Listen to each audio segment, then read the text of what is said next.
What it do, baby? It's your boy Enrico, and I'm back again.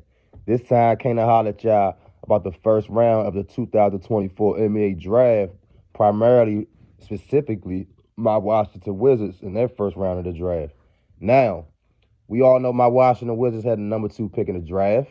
It was, long speculated that Alex Sarr would be the number 1 pick of the draft, but in the turn of events over the last several weeks, he started to slip behind his fellow Frenchman, Zachariah Richardson.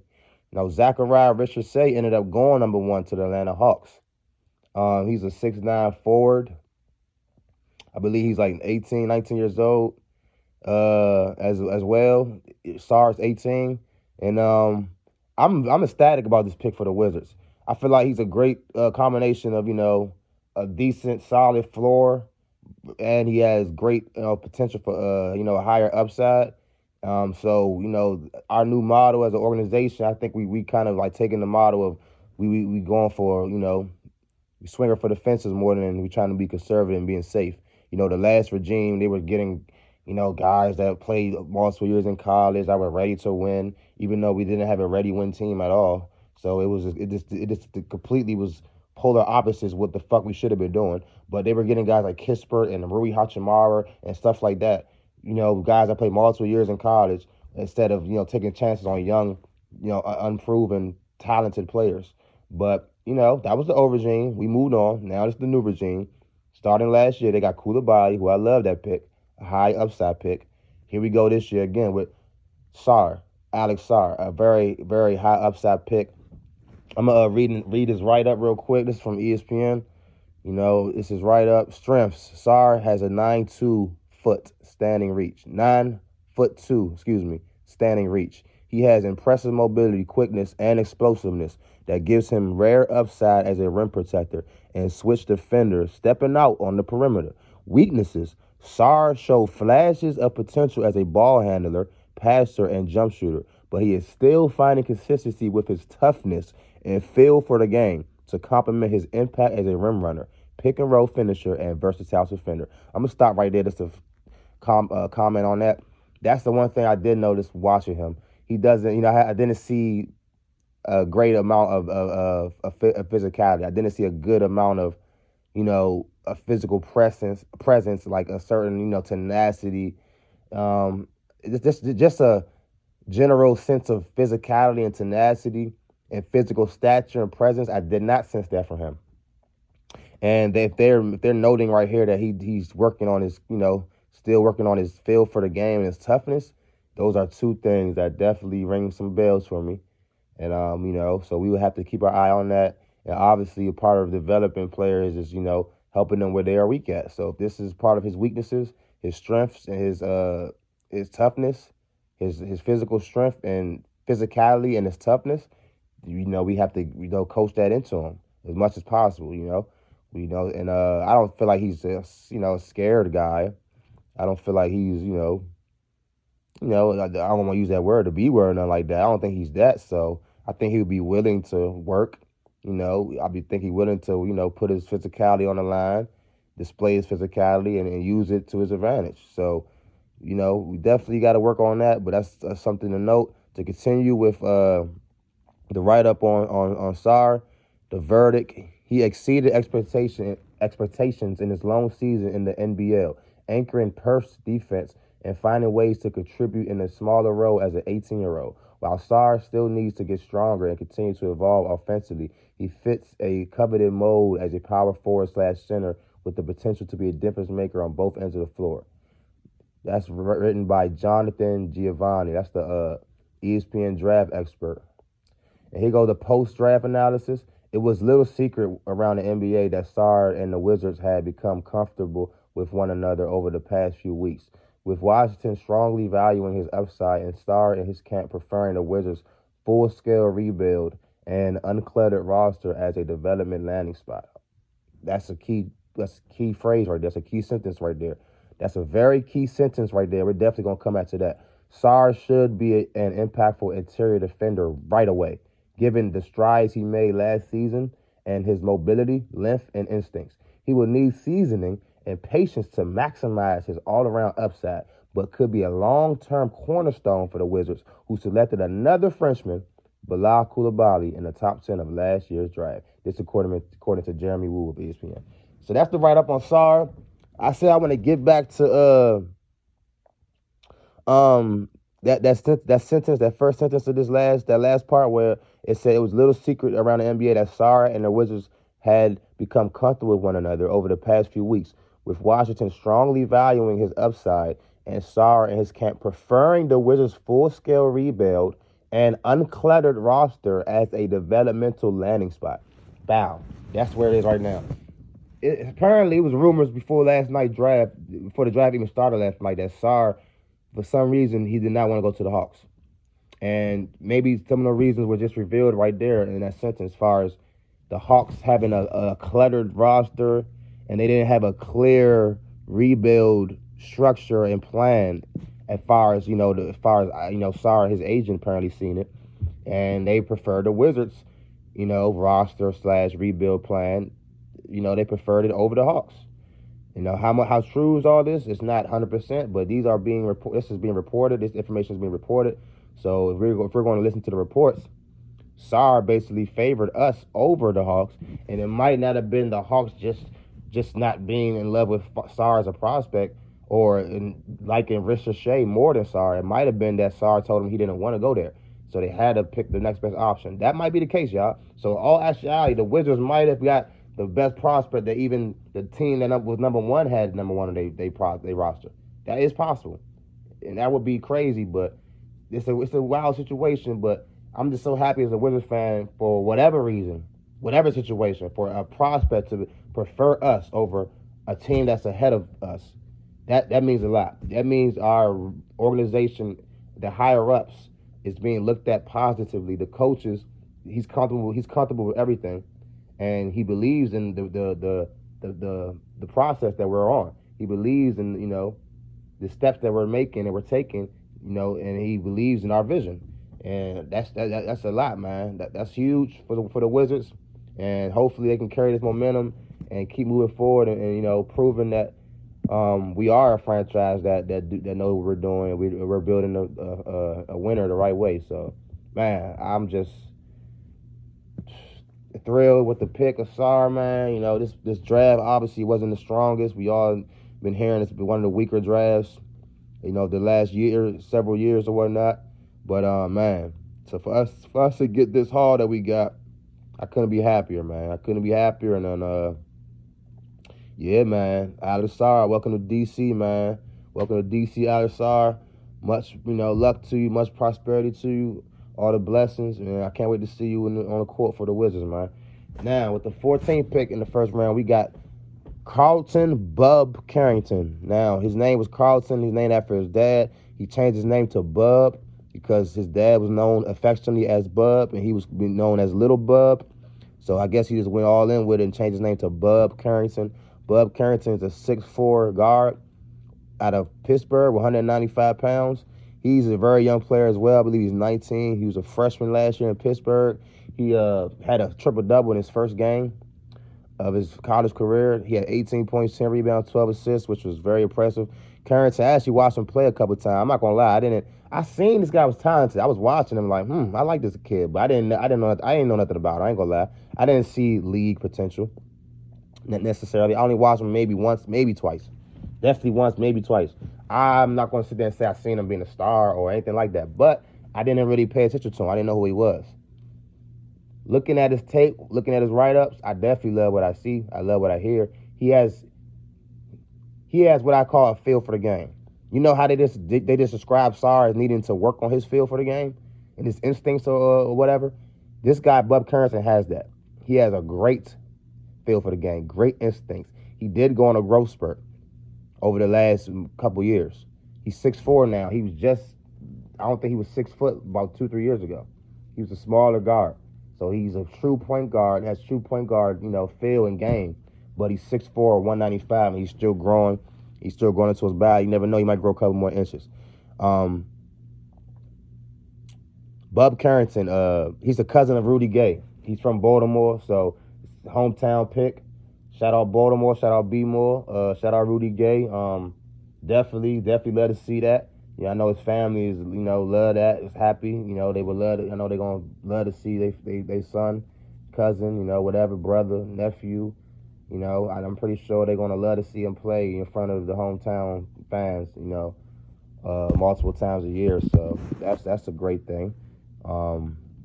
Baltimore, so it's like, it's the hometown, but it's not exactly his hometown. So hopefully, no trouble follows him or anything like that. So I love that for Bub Carrington. I love that for the Wizards. Let me just read up his write-up so far. We got his write-up right here.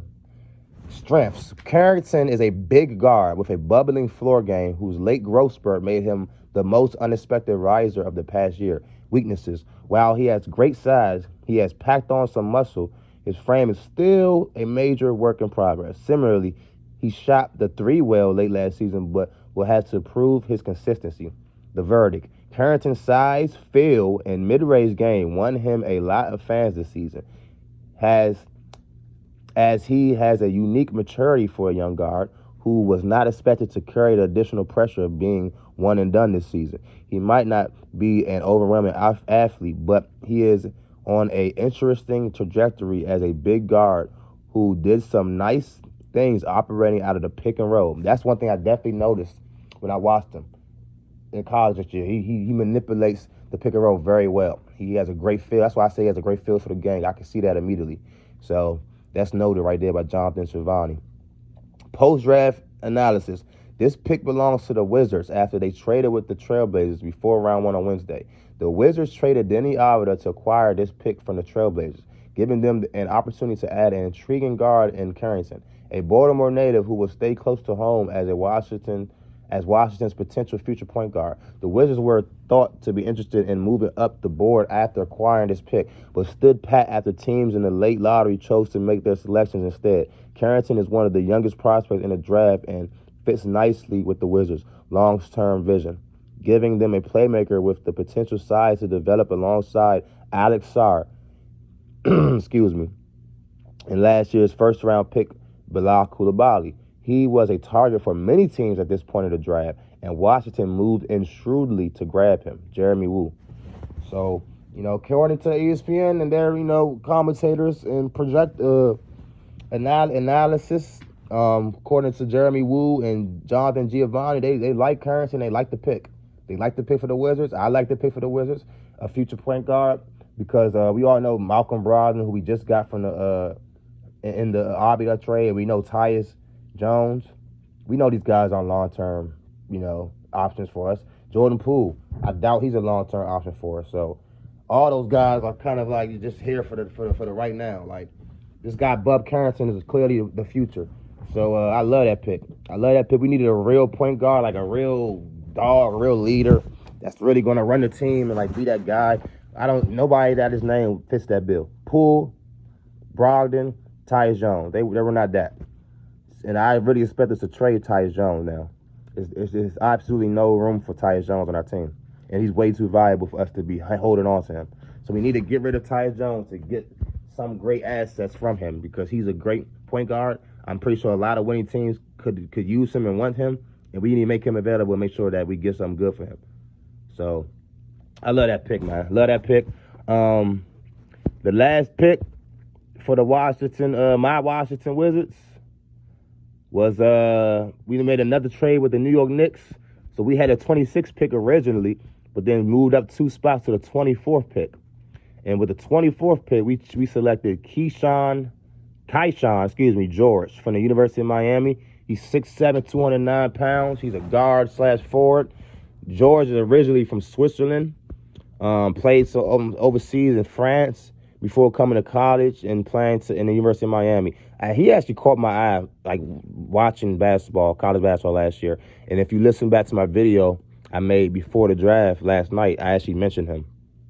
And I just can't believe my Wizards did with, like, this is how I know we actually have real basketball people running our organization, and we actually like have a real vision and a plan. Because these 3 picks, like, I might have, like, I don't know if I'd have made 3 picks that would have made me more happy. Like, it's very rare that I say we should do this and my team actually does it.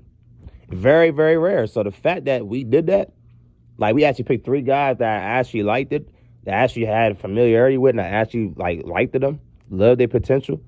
I'm shocked and I'm just very pleased. Keyshawn George, man, he's a wing who can shoot, who has point guard skills.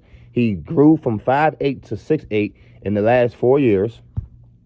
He has real point guard skills, ball handling ability, playmaking ability, and he's a shooter. A sweet shot, good shot. You know, he's not an explosive athlete. You know, he's not doesn't have a great vertical. He's not the fastest. That's what I'm saying. He's not a freaky athlete, nothing like that. He's smooth though. He has good size and he knows how to play the game. So I love Keyshawn George, and he's another shooter, like I said. And we can never not have enough shooters. And I just love his demeanor. All 3 of the guys we got, especially Carrington and Joe, I love their demeanor. Sarr, you know, I don't hate his demeanor, but you know, the questions about his physicality and his you know, intensity and things like that, that's kind of a question mark. So I'm gonna have to watch him and see a little bit more out of him. But Carrington and George, I love their demeanor, like how they're not cocky, but they're confident. But you can see, like, you know, they play control. They're not emotional or over emotional. Carrington plays with a bit of emotion, which I like, good emotion. But George is like even kill. He's a real smooth, even kill dude, man. I just like his personality. I like his game. And I actually watched him, like I said, and I mentioned him, and I'm just happy we got it. Here's the write-up on George real quick. His strengths is George is a big wing whose three-point shooting ability, pace with the ball, vision, and instincts give him intriguing long-term upside. Weaknesses: George doesn't have stellar athleticism, physicality, or assertiveness to make the most of his talent consistently. And he remains green off the ball on defense. See, that's one thing. They just said his physicality or assertiveness, that's one thing. Like, he's smooth, but like maybe he's a little bit too smooth at times. And he's not as assertive as he probably his talent demands. And that's exactly what they just said. So he needs to work on that for sure. The verdict: one of several unexpected one-and-done prospects in this draft, George flashed considerable talent between quiet stretches in his long collegiate season. The Swiss swingman could fill a coveted role in the NBA if he can put everything together with the late-blooming trajectory he's on, according to Jonathan Giovanni. Post-draft analysis: this pick belongs to the Wizards after they traded with the Knicks during round 1 on Wednesday. George had interest earlier in the draft and wound up sliding due to how the board played out, but he didn't have to wait long with the Wizards trading the number 26 and number 51 picks to the Knicks in order to move up 2 spots. George gives Washington another talented yet inexperienced player in the first round, with the Wizards ready to pivot into a full-scale youth movement and positioning themselves to select early in a talented draft. As a tall, skilled perimeter shooter and playmaker, George fits the prototype the Wizards front office favors nicely, but will need some time to get stronger and round out his game. This is a nice play for Washington as it continues to swing for upside and could be good value if George pans out. Jeremy Woo. That's exactly what I said, man. You know, we taking chances, man. We're not just trying to be safe and like, oh, we're going to get this 4-year college player out of Gonzaga. We're going to get this guy from Gonzaga, and he played a lot of basketball. He can help us now. Help us do what? Help us do what? Miss the playoffs? Enough of that bullshit. So these dudes came in here, they're not trying to do that. They swinging for the fences. You feel me? We trying to get dudes that can actually be difference makers, not just some damn solid players. You feel me? So, man, I'm ecstatic. I'm very excited about the future of my Washington Wizards for the first time in at least a decade since we got Wall, pretty much. Since we knew Gilbert was done and Wall came in, I've been this excited since then. And man, it's been a long time coming. We clearly not there yet. We're not done building yet, but these first building blocks, these first steps that I've seen laid out between last year, Koulibaly, and what we did this year, I'm ecstatic. And we just set ourselves up perfectly to be in position next year in that star-studded draft to really, really get, you know, that guy that can really take us to the next level. So for what we could do this year in this draft, I absolutely love what we did. We have one pick in the second round tonight. I believe it's pick 51, so it's the 21st pick in the second round. pick 51 overall. I'm not really too, keen on that player or that pick in particular. Whatever we get, obviously, we're gonna hope for the best, but I'm not expecting too much from a second round pick in the 50s. But like I said, you never know. You never know.